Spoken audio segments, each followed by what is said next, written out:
So that slide right there, the inspiration model with Advantis, this was an outline that Advantis Credit Union had shared with my Filene project group. And it outlined how they had built their 18-month leadership development program. And in their case, because they're a multi-billion-dollar financial institution, their place that they really wanted to do development was in the soft skills area. So they spend a full 12 months doing nothing but soft skills development. And then once they're done with the first 12 months, they spend the next 6 months working on business acumen. But they're working on it from a very large institution standpoint, right? So if you go to the next slide.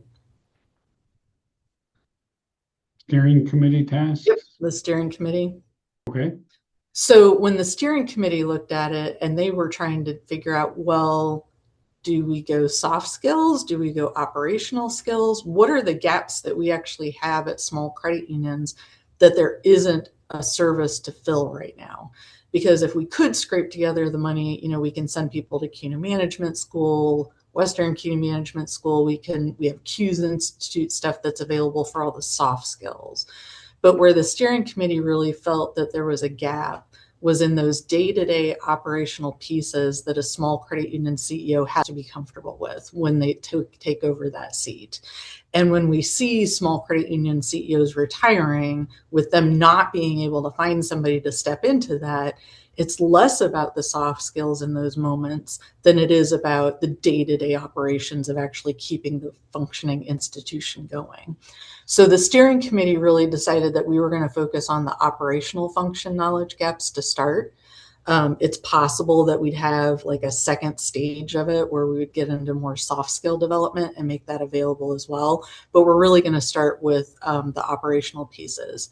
If you go to the next slide, the one that says the goals. Yes. What we're looking to do is we're looking to develop a pool of candidates who could eventually serve as small credit union CEOs or senior staff.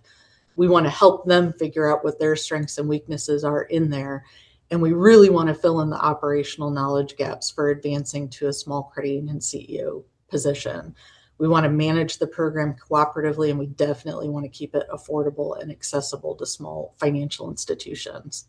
So if you go to the next slide, the one that says, what does a sample month look like? This was what we were building out as the concept of like the very first month. So maybe we do a gap analysis with the attendees. We work on core values analysis. I love a protocol called Working Genius and running through that. And it took us over to the Accountability OS.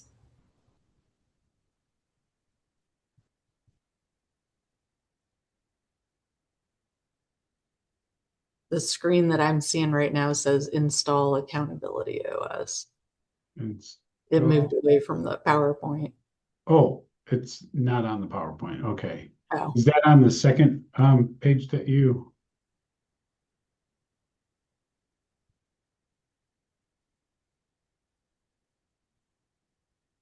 Yeah, so what does a sample month look like? This would just give you an idea of maybe what the first month might look at. Okay. But then if we go to the next slide where it talks about remainder of the program, this is where we'd actually hop over to the Word document that I put in the chat. Okay.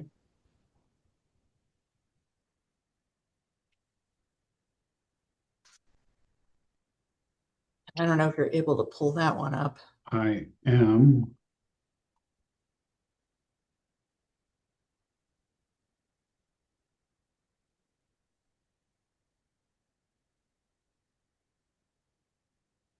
So that section on the first page that talks about like estimated months and topics, that might give you a good idea of higher level what we're looking to do. So if you go down just a little bit where it says estimated months and topics and see how it's got like month 1 through month 13. Yes. It gives you a rough idea of which topic areas we'd be looking at doing every single month. Wow. Okay. And so then this is pretty intense. Well, and the next 3 pages make it more intense because like the next 3 pages are all of the content underneath those months that we'd be looking to make sure that we provide. Gotcha. And we're not going to go through all of that, but you can kind of take a look through it Sure. and see what we had in mind for some of the operational bits and pieces. Okay. So, what we're working to do now with the steering committee, because I think I've got my next phone call with them right around the 24th of this month. Okay. We're actually looking at splitting up those months and those topic areas and sending steering committee members out to start recruiting people who would supply content and or volunteer as the presenters for the content too.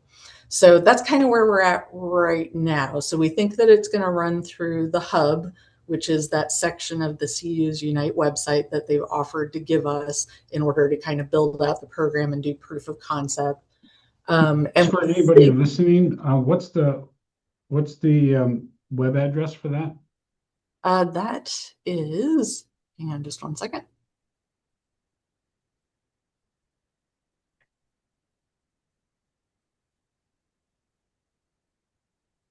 It is CUSUNITE.org, CUSUnite.org. And incidentally, cusunite.org. Okay. mhm. And for anybody that goes there, in addition to just looking at their overall information, it's worth taking a look specifically at their CEO development camp that they have. This is their second year, I believe, that they're doing a CEO development camp. They No. actually find recently retired credit union folks to serve as camp Oh, counselors, wow. Okay. and they So actually now talk. is this in person, the CEO development The camp? CEO development camp is in person. It's a Okay. couple day program that they run as an in person program. The one that we're talking about with the Is steering virtual. committee is virtual. Yeah.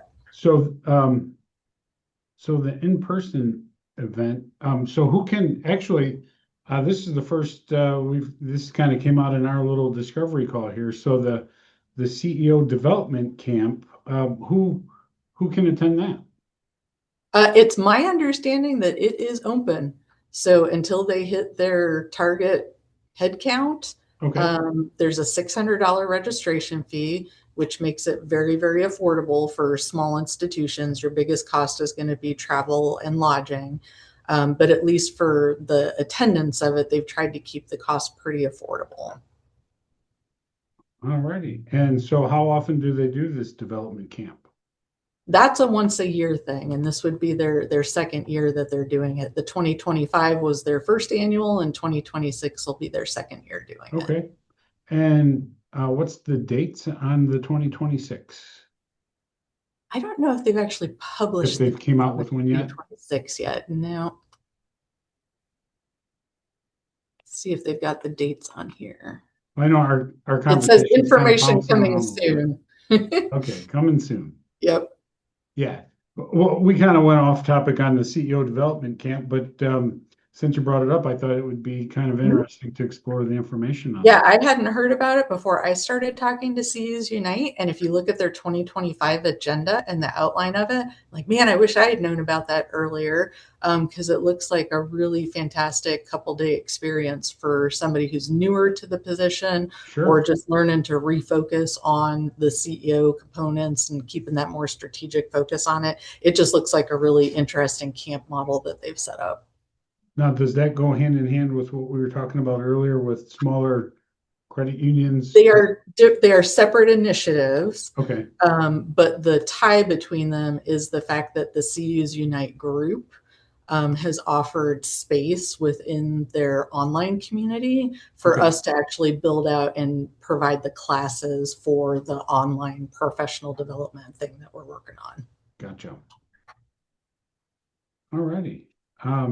So if anybody that's interested in hearing about leadership development and wants more information, what would be the best way for them to track this down?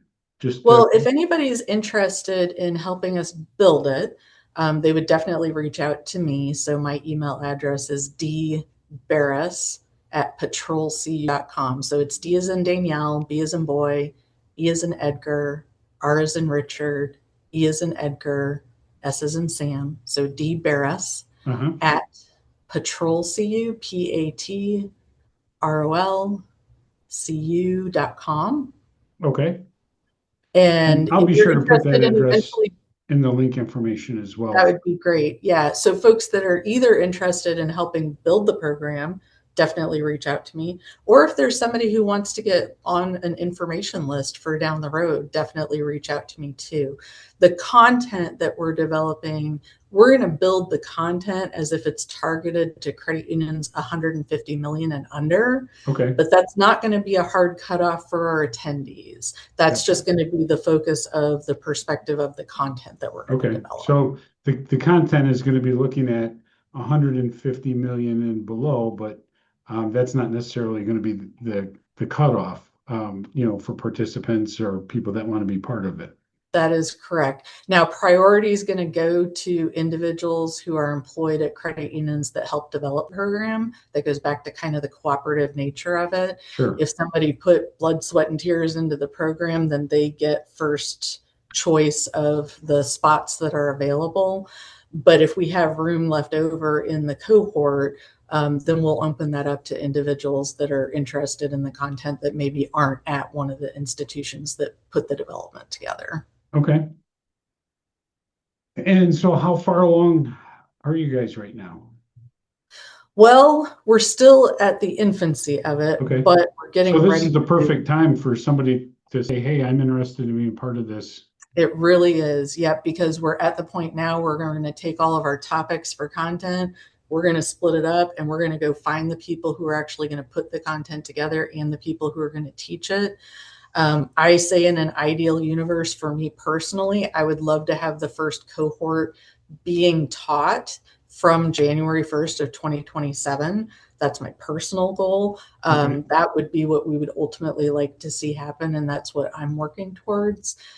So that's kind of where we're at. We're hoping that we're going to start really launching the content development here. Gotcha. And so have you been speaking with potential, prospective participants from all different areas, or has it mainly been just kind of word of mouth right now? Right now, it's just word of mouth. When we get to the point that we're going to start recruitment, I'll leverage all of the different channels that I have history working in. So I tend to share that information on, well, America's credit unions now, but the CUNA communities. I've got ties to the I3 community from Filene, development educators, and then small credit union groups that are kind of across the country in different places. We're connected with a couple of young professional development groups in a couple of different states so that we can share the information on the program once it becomes live. So there will definitely be a marketing push once we get to the point that we think we know the date that we can actually start the cohort. Alrighty. Well, I think that gives a lot more information on what I was thinking, and we kind of bounced on a couple other things. We can continue on the conversation, but I think for the credit unions forum piece, it definitely gives a good, foundation for what you're doing, how you want to go about it, and some timeframes. Um, Yeah, absolutely. Anything else to put on there before we stop recording? I think that's probably it for the recording piece. Okay. Well, thank you so much, Danielle. I appreciate your time.